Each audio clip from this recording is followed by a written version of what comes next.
புதுச்சேரியில் வழங்கப்பட்ட மழை நிவாரண அரிசி தரமற்று உள்ளதாக கூறி தனியார் மருந்து கம்பெனி முன் அரிசியை கொட்டி கிராம மக்கள் போராட்டத்தில் ஈடுபட்டனர்.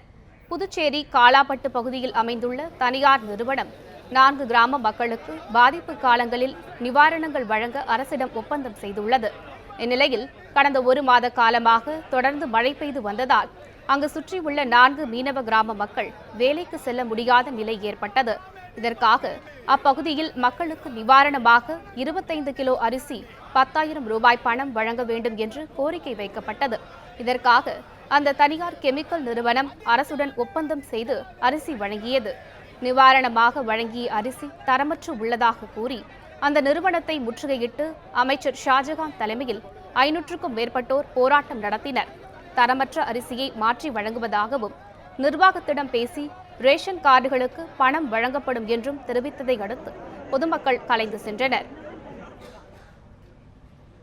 15 கிலோ அரிசி போடணும், 10,000 ரூபாய் பணம் கொடுக்கணும்னு சொல்லி கோரிக்கை வச்சோம். அவங்க என்ன பண்ணாங்கன்னா 25 கிலோ அரிசி தரமில்லாத அரிசியை போட்டு அதில் நிறைய தவறுகள் நடந்து மக்கள் இது ரொம்ப கொதிப்படைஞ்சிருந்தாங்க.